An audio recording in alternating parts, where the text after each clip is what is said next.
अखिल भारतीय क्षत्रिय महासभा राष्ट्रीय कार्य समिति की बैठक 22 अप्रैल 2025 को संपन्न किया गया।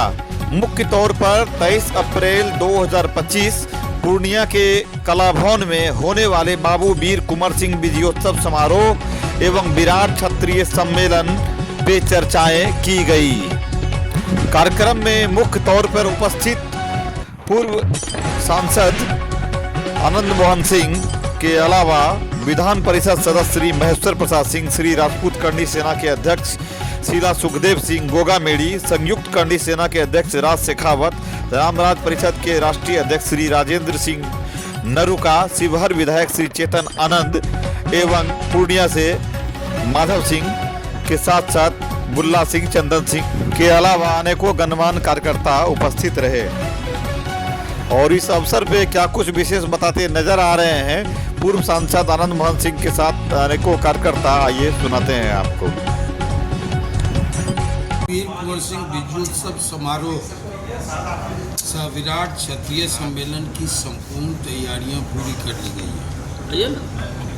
अखिल भारतीय क्षत्रिय महासभा के राष्ट्रीय अध्यक्ष प्रोफेसर महेंद्र सिंह तंवर की अध्यक्षता में होने वाले समारोह में उत्तर प्रदेश के पूर्व सांसद श्री बृजभूषण शरण सिंह, पूर्णिया के पूर्व सांसद उदय सिंह उर्फ पप्पू सिंह, शिवहर सांसद श्रीमती लवली आनंद, उत्तराखंड के राष्ट्रवादी जनलोक पार्टी के अध्यक्ष श्री शेर सिंह राणा, उत्तर प्रदेश के परिवहन मंत्री श्री दयाशंकर सिंह, विधान परिषद सदस्य बिहार के श्री महेश्वर प्रसाद सिंह, राजपूत करनी सेना अध्यक्ष शीला सुखदेव सिंह गोगामेड़ी, संयुक्त करनी सेना के अध्यक्ष राज शेखावत, महिपाल सिंह मकराना, रामराज परिषद के राष्ट्रीय अध्यक्ष श्री राजेंद्र सिंह नरुका, शिवहर विधायक श्री चेतन आनंद आदि इस सम्मेलन में शामिल होंगे। अभी साल भी देखा जा रहा है, तो क्या ये विधानसभा चुनाव के मद्देनजर भी पूर्णिया को नहीं, इसको किसी राजनीति से, किसी चुनाव से जोड़कर नहीं देखें आप लोग। ये जो मौजूदा स्थितियां बनी हैं, जो महापुरुषों का अपमान हुआ है और ये लगातार प्रतिमाएं खंडित की जा रही हैं। बाहर पहले फिल्मों से शुरू हुआ, जो आप जानते हैं पद्मिनी वाली विगत वर्षों में जो घटना घटी, उसके बाद उच्च सदन में ठाकुर का कुआं लाया गया। उसके बाद आप सब ने देखा कि राणा सांगा को गद्दार कहा गया। उसके बाद फिर कुछ लोग आए और राजा रजवाड़ों और जमींदारों को गाली देकर चले गए। तो ये कुछ लगातार उड़ीसा पार्क में महाराणा प्रताप की प्रतिमा खंडित की गई। नागपुर में जो कुछ घटना घटी, जिससे कोई सरोकार, मैं समझता हूँ कि महाराष्ट्र में महाराणा प्रताप की प्रतिमा तोड़ने का कोई तुक नहीं। मैं ये मानता हूँ कि ये सोची समझी साजिश का हिस्सा है। कभी राजपूतों को दलितों से लड़ाओ, कभी राजपूतों को अल्पसंख्यकों से लड़ाओ, कुछ न कुछ ये जो साजिशें चल रही है, इन सब के खिलाफ ये आक्रोश का प्रदर्शन है। हम ये डिमांड करते हैं आपके माध्यम से कि आज अगर शीर्ष पर बैठे नेताओं की आलोचना हो जाती है तो राज्यसभा और लोकसभा के सदस्यों की मेंबरी निलंबित हो जाती है। तो ऐसे में महापुरुषों का जब अपमान होता है तो माननीय स्पीकर महोदय या राज्यसभा के माननीय सभापति महोदय चुप कैसे लगा जाते हैं। ये वक्त का तकाजा है। किसी को भी इतिहास से छेड़छाड़ की कोई छूट ना मिले।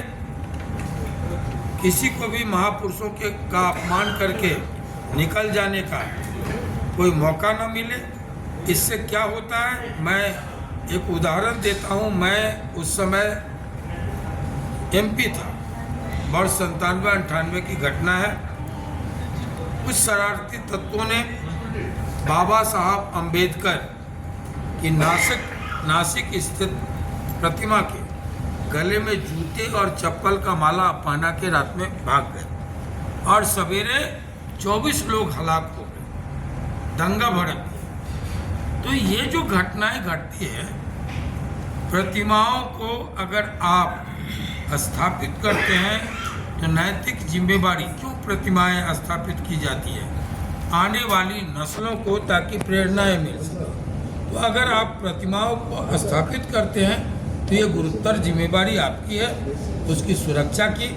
CCTV कैमरा लगाइए, उस पर पहरे बिठाइए, उसके सौंदर्यीकरण से लेकर सुरक्षा तक की सारी जिम्मेवारी सरकारों की है। क्योंकि अगर इसके साथ छेड़छाड़ होता है, अपमानजनक वारदात होती है, तो फिर समाज में टकराव होता है, समाज में तनाव होता है और उसको लेकर के जो विभत्स स्थिति बनती है वो देश के लिए सही नहीं। ऐसा नहीं लगता आपको आजकल महापुरुषों की जयंती जो जाति में बन के रह गई, ये महापुरुषों का अपमान नहीं है? नहीं, मैं ये मानता हूँ कि महापुरुषों ने देश के लिए, समाज के लिए सब कुछ किया और आप भूल जाएंगे तो उसकी बिरादरी के लोग खड़े होंगे। ये नैतिक जिम्मेवारी सबकी है। अब VP सिंह ने 27% आरक्षण दिया अति पिछड़ों को, पिछड़ों को। अर्जुन सिंह सामने आए, वो अति पिछड़ों को दिया। अंबेडकर जी से 4 कदम आगे बढ़ के VP सिंह जी 27% आरक्षण पहली बार पिछड़ों को दिया। उसके बाद अर्जुन सिंह जी आए, उन्होंने अति पिछड़ों को आरक्षण दिया, विशेष अवसर दिया। मैं आपको बताऊं, आज जो सामाजिक न्याय के योद्धा लोग हैं, VP सिंह को कहाँ भुला दें? अगर आप भुला देंगे तो उनके जो वंशज हैं, उनके जो वारिस हैं, वो चुप कैसे रहें? बाबू वीर कुंवर सिंह सर्वाधिक, सबसे ज़्यादा उम्र दराज रहने के बावजूद सर्वाधिक भूभाग पर अंग्रेजों को क्षेत्रफल पर लखनऊ से लेके और आसनसोल तक की धरती को आज़ाद किया। उनकी सेना में दानापुर के यादव भी थे, उनकी सेना में बिहिया के पासवान भी थे, उनकी सेना में जगदीशपुर के गिरी लोग भी थे, उनकी सेना में उनके सेना नायक पीर अली थे, न्यायाधीश थे।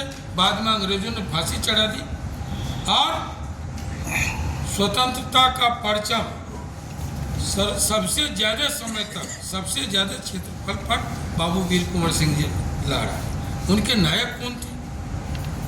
बहादुर शाह जफर थे। उनके दोस्त कौन थे? मंगल पांडे थे, तातिया टोपे थे, नाना फडणवीस थे। आप अगर नहीं कीजिएगा तो क्या हम चुप रहेंगे? फर्ज तो आपका बनता है। मुल्क के लिए लड़े थे, किसी कौम के लिए नहीं लड़े थे। आप अगर जातियों में बढ़ जाइएगा तो हम क्या करें? हम भी चुप लगा जाए, भुला दें इतिहास पुरुषों को? हमने उदाहरण दिया, सामाजिक न्याय के लोग कितना याद करते हैं।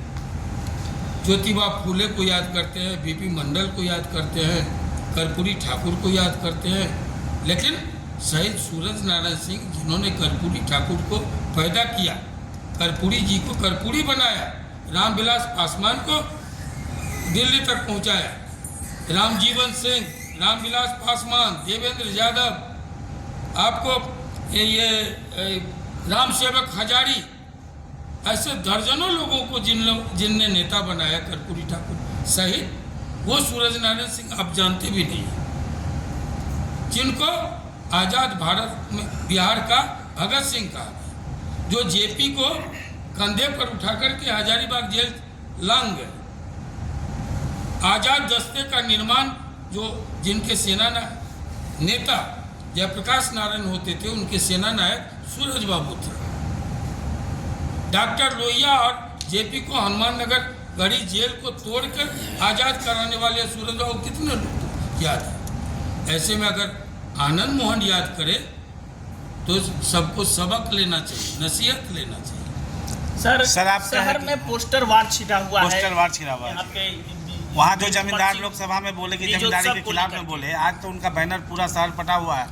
मैं एक बात कहूँ कि अगर कोई किसी बात पर पश्चाताप करे, अपनी गलतियों को सुधारे तो ये अच्छी बात है। मैंने पहले भी प्रेस कॉन्फ्रेंस में कहा था, जब मैं यहाँ आया था, हमने कहा था कि पूर्णिया सांसद से रामजी लाल सुमन जी को नसीहत देना चाहिए और टकराव को बढ़ा रहे। ये डायलॉग रामजी लाल सुमन के नहीं हो सकते, चंद्रशेखर जी के वो पटु शिष्य रहे, मैं भी उनका शिष्य रहा हूँ।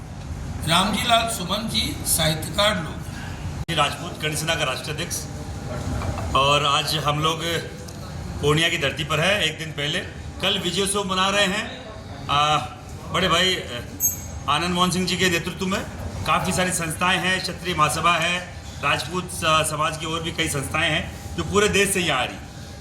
आप सबसे निवेदन है, हमारा यहाँ इकट्ठा होने का सबसे बड़ा मुद्दा, अभी बड़े भाई महेंद्र सिंह जी तंवर साहब ने बताया कि अभी सबसे बड़ा ज्वलंत मुद्दा, कोई भी ऐतिहासिक पात्र किसी भी जाति बिरादरी का हो, कोई कुछ भी नेता आके बोल जाता है, बड़बोलेपन का एक लेवल होता है। महाराणा सांगा, महाराणा प्रताप, पृथ्वीराज चौहान, ये वो ऐतिहासिक पुरुष है, वो ऐसे हीरो है। अभी बाबू वीर कुंवर सिंह जी बिहार के हीरो नहीं, पूरे देश के हीरो हैं। अगर उन पे या महाराणा सांगा पे कोई बोले तो उसको सोचने का, विचारने की जरूरत है कि उनका लेवल उस लेवल पे है कि नहीं, कि मैं क्या बोलना चाह रहा हूं। महाराणा सांगा को गद्दार बोला गया, उनके वंशजों को गद्दार बोला गया। मैं आपके चैनल के माध्यम से बोलना चाह रहा हूं, ऐसे किसी भी नेता को हम लोग बर्दाश्त नहीं करेंगे। पूरे देश में किसी भी क्षेत्र का हो और किसी भी जाति बिरादरी को, कोई फर्क नहीं पड़ता। इसमें जातियां आड़े नहीं आती है, आपकी मानसिकता आड़े आती है। कोई भी जन नेता है, कोई भी जनप्रतिनिधि है, तो मैं आपके चैनल के माध्यम से बोलना चाह रहा हूं, वो सभी की वोटों से जीतता, न कि कोई पर्टिकुलर जाति से। तो अगर कोई बोल रहा है तो सोच समझ के बोले। हमारे हीरोज के बारे में, जो जिसने स्वतंत्रता संग्राम की पहली लड़ाई लड़ी, महाराणा सांगा, उनके खिलाफ गलत बोलने वाले रामजी लाल सुमन को पूरे देश के हर कोने से ललकारा जाएगा और बाकायदा जवाब दिया जाएगा। ऐसे कोई नेता को इन फ्यूचर संसद का चेहरा हम लोग नहीं देखने देंगे, पहला। दूसरा, ईडब्ल्यूएस के आरक्षण पे केंद्र ने आज से 3-4 साल 5 साल पहले एक 10% का आरक्षण दिया स्वर्ण जाति को। ईडब्ल्यूएस में केंद्र में कौन आता है, मैं बोलना चाह रहा हूं, आपका बिहार का भूमिहार समाज आता है, जो बहुत बड़ा समाज है राजपूत समाज के साथ। बनिया आता है, ब्राह्मण आता है, ईसाई आता है, पठान आता है, और यहाँ का भूमिहार भी आता है, गुजरात का पटेल भी आता है, हरियाणा का जाट भी आता है। तो हम हमारे लिए नहीं मांग रहे ईडब्ल्यूएस का आरक्षण। अगर सरलीकरण होगा तो ऐसी कई सारी जातियों का, युवाओं का भला होगा, जो केंद्र में बड़ी, अपने लिए कुछ न कुछ, अपने परिवार के लिए 10% आरक्षण के तौर पर केंद्र में भर्तियों में कहीं ना कहीं सेलेक्ट हो सकते हैं। और केंद्र के साथ बिहार में राज्य सरकार में भी ईडब्ल्यूएस के आरक्षण में सरलीकरण नहीं है। जो सबसे बड़ी एक बैरियर है वो है जमीन का, मकान का बैरियर हटाया जाए, जो यहाँ के लोग भी कहीं ना कहीं स्वर्ण जो गरीब है उनका कहीं ना कहीं स्टेट में नंबर आए सरकारी नौकरियों में, और कहीं ना कहीं केंद्र में नंबर आए। तीसरा, सबसे बड़ा, क्षत्रिय कल्याण बोर्ड का गठन किया जाए। आपके बिहार में क्षत्रिय कल्याण बोर्ड का गठन होगा तो राजपूत समाज के जो गरीब तबके का जो राजपूत युवा है, उसके लिए स्टेट लेवल पर, डिस्ट्रिक्ट लेवल पर राजपूत छात्रावास, क्षत्रिय छात्रावास बनाए जा सकेंगे, जिनसे ये तय होगा कि हमारे राजपूत युवा कहीं ना कहीं पढ़ाई में उनको चांस मिलेगा, कहीं ना कहीं बराबरी का अधिकार मिलेगा। ये 3 बड़े मुद्दे हैं, मुद्दे खूब है, 16-17 है, पर मैं आपके मंच से, आपके माध्यम से ही बोलना चाह रहा हूँ। श्री राजपूत कर्ण सेना का राष्ट्रीय अध्यक्ष होने के नाते मैं महिपाल सिंह मकड़ा पूरी समझदारी से, होश आवाज में इन मुद्दों पर हम लोग कुछ न कुछ जल्द ही नेशनल लेवल पे करेंगे। और आने वाली 9 मई को दिल्ली के या तो रामलीला मैदान में या ISBT, जो वहां का बड़ा एक वो है जगह है, वहां दोनों में से एक जगह महाराणा प्रताप की हम लोग जयंती मना रहे हैं, इस जयंती के बाद में, और वो भी इसी विरोध के चक्कर में। ये कोई भी व्यक्ति, कोई भी सामाजिक व्यक्ति, कोई भी राजनीतिक व्यक्ति ऐतिहासिक पात्रों के ऊपर अगर गलत बोलेगा, हम दिल्ली में जवाब देंगे। बहुत धन्यवाद। हम लोगों ने 48 घंटे का बाकायदा अल्टीमेटम दिया है। और रही बात, अब देखो करणी सेना नाम की कई सारी संस्थाएं हैं, मैं उस पर नहीं जाता। मैं केवल ये है कि जो करणी सैनिक है हम उसकी लड़ाई लड़ेंगे और बाकायदा लड़ेंगे। विनय सिंह की लड़ाई लड़ी जाएगी, वो क्षत्रिय करणी सेना के राष्ट्रीय उपाध्यक्ष है, मैं श्री राजपूत करणी सेना का राष्ट्रीय अध्यक्ष हूँ। पर कोई भी अगर टाइटल करणी सेना का लगाता है वो मेरा भाई है, राजपूत समाज का व्यक्ति है, मेरा भाई है। अगर उसकी जान गई है, 48 घंटे का समय दिया, जमशेदपुर ज्यादा दूर नहीं है, आज पूर्णिया की धरती पर है। हो सकता है कल यहाँ का प्रोग्राम करके हम लोग जमशेदपुर पर चढ़ाई करें, जमशेदपुर का कूच करें और प्रशासन जल्द से कार्रवाई करे और जो भी अभियुक्त है उनको जेल की सलाखों को पीछे पहुंचाएं, इनकाउंटर हो और जो भी कोई सख्त से सख्त कानून हो उस पर लागू किया जाए। राजपूत करणी सेना या राजपूत संगठन के द्वारा ही कुछ किया जाएगा? सारे संगठन आपको आज दिखाई दे रहे होंगे और हम लोग जमशेदपुर की घटना, जैसा कि आप कह रहे थे कि पूर्णिया में देखिए सब संगठनों के लोग आ रहे हैं और हम लोग सब लोग एक विचार के लोग एक मंच पे आपको दिखाई देंगे, है ना। इसमें कोई इफ एंड बट वाली बात नहीं है, कोई इधर और कोई उधर वाली बात नहीं है ना। सब जो भी एक विचारधारा वाले लोग हैं सब लोग एक जगह हैं और लगातार जो हम लोगों का संघर्ष रहा है अलग अलग तरीके से अलग अलग जगह हम लोग करते रहे हैं। लेकिन अब जब मामला कुछ मामले ऐसे हैं जो मतलब कहते हैं कि पानी जो है अब नाक से ऊपर हो चुका है, तो कुछ ऐसे मामले हैं जिसमें सब लोग एकत्रित हुए हैं और इसका समाधान निकालने के लिए हम लोग जो है यहाँ पर बैठे हुए हैं। Thank you. सशक्तिकरण को लेकर खासतौर पर भी कोई प्रस्ताव रखे जा रहे हैं? पहली बात तो मैं आपके माध्यम से सबको नमस्कार करना चाहती हूँ और मैं ये कहना चाहती हूँ कि कल जो हम सब यहाँ एकजुट होने वाले हैं वो सिर्फ इसलिए नहीं होने वाले हैं क्योंकि कोई एक विशेष जाति को लेकर या किसी एक धर्म को लेकर की बात हो रही है। संसद ऐसी जगह में जहाँ पे आप जिस पद पर हैं उस पद पे आप किसी भी एक धर्म के ऊपर या जात के ऊपर टिप्पणी कर देते हैं, वो भी उनके बारे में जो एक महापुरुष है। उन्होंने किसी एक जात या धर्म की लड़ाई नहीं लड़ी, वो सबके लिए लड़ाई लड़े हैं। और आज जिस आज़ादी के बदौलत हम लोग यहाँ बैठे हैं उसमें उनका बहुत बड़ा योगदान है, उनके नाखून के बराबर भी हम नहीं है ना। और उनके बारे में जो टिप्पणी की गई है, मैं चाहती हूँ, मैं सोचती हूँ और मैं रिक्वेस्ट करती हूँ कि जितने भी लोग वहाँ पे थे, संसद में जितने भी माननीय सांसद लोग बैठे हैं, उनको उसी वक्त उसका विरोध करना चाहिए था और ऐसी बांट कर राजनीति नहीं करनी चाहिए। सदन की बात आपने कि सदन में जमींदारों को लेकर जो बयान दिया गया उसको लेकर आज आप बताइए, जो हमारे पूर्वज लोग जो जिनके पास बहुत ज़मीन थी, ऐसा थोड़ी कि वो सिर्फ एक जात के पास ही थी। आज बहुत सारे अलग अलग जात और धर्म के लोग के पास ज़मीन है, तो आप इस टाइप की टिप्पणी करके आप सिर्फ बांट कर राजनीति करते हैं। और हम सारे नौजवानों से और औरतों से और पुरुषों से रिक्वेस्ट करते हैं कि ऐसे कोई भी इंसान जो बांट की राजनीति करते हैं उनको बिल्कुल भी आप विरोध करें और ऐसे लोग को आगे नहीं बढ़ने दिया जाए। आप बिहार से बिलोंग कर, बिहार में अमूमन देखा जाता है यहाँ जात की राजनीति होती है, वहाँ आप अपने आप को कहाँ पा रहे हैं? हर जगह ही है ये चीज़, ये सिर्फ बिहार की बात नहीं, बिहार और यूपी में ज़्यादा हो, हर जगह है ये जो जात की राजनीति। तो इस तरीके से हमें बांट ही दिया गया है ताकि वो राजनीति कर सके। और मैं अब सारे लोग जितने भी लोग पढ़ लिख कर आगे बढ़ रहे हैं उन सबको पता है कि ये इस तरीके से वोट पॉलिटिक्स किया जाता है, तो हम इसके पूरे तरीके से